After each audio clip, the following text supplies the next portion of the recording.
When you quote the Bible, you take a very literal sense of what the teachings of the Bible are.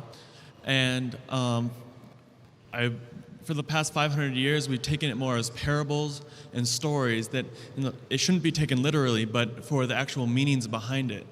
And then my question is there anything like a movement in Islam where instead of taking a literal sense, it's just taking the morals behind what the Quran has to say? The brother asked the question that I have quoted the Bible and I take everything literally, but since the past few hundred years, there are parables. There are even parables in the Quran. There are parables in the Quran. But if the Quran says something literally, many a times you can understand that one word may have various meanings. If a word has got 5-6 meanings, either all the 5-6 meanings are correct or maybe you have to take one meaning only.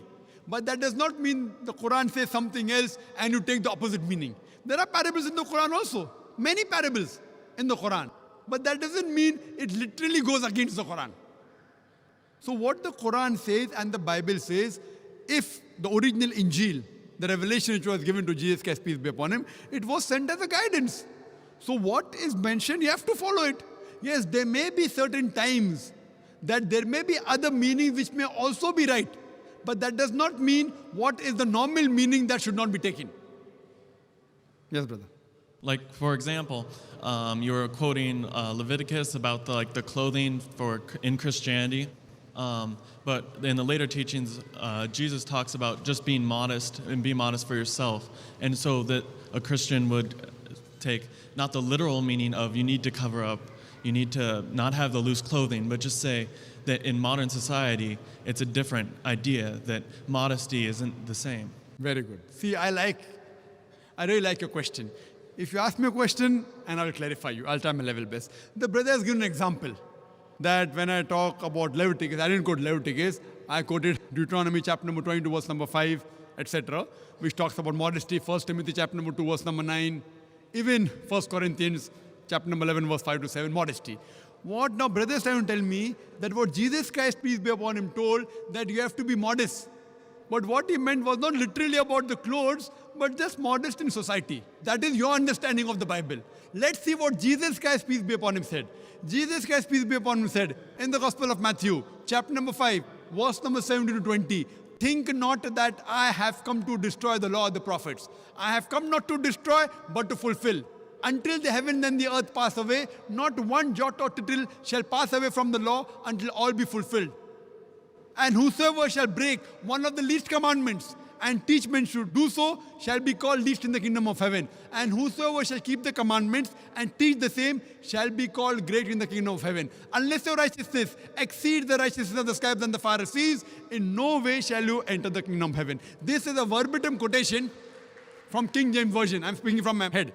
It's a verbatim quotation from King James Version, Gospel of Matthew, chapter number 5, verse number 17 to 20. So Jesus Christ says that even if you break one jot or tittle from the law, from the Old Testament, you shall not enter the kingdom of heaven. So when the Old Testament says the woman shall not wear clothes that which pertain to a man, and a man shall not wear clothes that which pertain to woman. Now tell me, Brother Zakir, that's the literal sense. Now the society is changing. So Jesus Christ said, peace be upon him, if you break one law, jot or tittle, you shall not enter Jannah. Now do you mean to say that Jesus Christ, peace be upon him, came to misguide us? Not at all. He clearly said that until the heaven and the earth pass away, not one jot or tittle shall pass away until all be fulfilled. Then later on the teaching of Paul, St. Paul, who is the self-appointed apostle of Jesus Christ, peace be upon him, he tells us that see, the law is nailed to the cross. That is his teaching. It's not the teaching of Jesus Christ, peace be upon him. Who do you believe? In Jesus Christ, peace be upon him, or St. Paul? So Jesus Christ, peace be upon him, said that unless your righteousness exceeds the righteousness of the scribes and the Pharisees, unless you are better than the Jews, you shall not enter Jannah. That means everything what is mentioned in the Old Testament, not to have pork, you have to be modest, has to be followed. That's the reason if you go, the nuns, they are dressed up like the Muslimah. Have you seen the photograph of Mother Mary? She is completely covered. Her head is covered. Up to the wrist, up to the ankle. I am sure in future you may have, God knows, Mother Mary may be wearing skirts. That is a later development. But the true photograph, if you analyze, same thing with the nuns. The nuns are properly covered. Why? So in Islam, every Muslimah is a nun. Every Muslimah, in terms of piety, she has to be pious, she has to be modest. So what I'm telling, that if Christian means a person who follows the teachings of Jesus Christ, peace be upon him, then we Muslims are more Christian than the Christian themselves. Yes, brother. Well, how the question was supposed to be about how modern societies interprets these religions and incorporates them into our society. So if we're interpreting them not as a literal sense, we're going to listen, like the scripture you quoted. It would just say, it would be how you feel that Jesus meant by that saying, which would be that we should follow the teachings of the Old Testament and maybe not literally, and we should think about what he means by the laws of what to wear. So when he says follow all this or you can't go to heaven, modern person after the Reformation would think would be that it's what he interprets it Brother, as. if I agree with you that in every modern age we try and reinterpret, then what's the use of the Bible? What is the use of the Quran?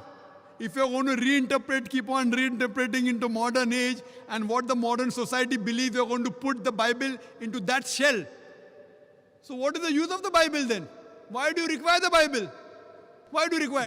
What you can say that if science and technology advance, you can understand the Bible better, understand the Quran better, I've got no objection. But if you tell me depending how the modern society behaves, you have to reinterpret the Quran or the Bible, it is totally nonsense. God is our creator. He knows what is best for us. Do you mean to say that God did not know? You are limiting God.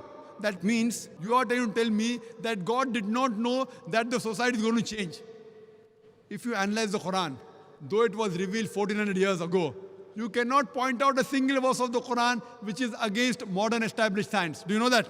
However much the science has established, however much the science advances, it will never be able to prove even a single verse wrong. Yes, it will be able to give a new dimension. When science advances, maybe we will be able to understand that aspect of Quran better. Today, with our limited knowledge of science, we may not be able to understand certain verses of the Quran. But that does not mean you are giving a new look depending upon how the modern society is developing. Modern society, however much it develops, the law will be the same. The woman should be in hijab. The man should lower his gaze. It's not like Canada, now a man can marry a man. In Islam, we don't believe in majority. We believe in truth. Truth prevails, haqq prevails. And Jesus Christ, peace be upon him, said, seek ye the truth and the truth shall free you. We don't believe in democracy, that today you say, okay, fine, gay marriages are fine. And today you say that modesty fine, a woman can wear less clothes. See, that is the man-made law. The person who was created as Almighty God, he knows what is good and what is bad for us. Therefore, religion means a way of life.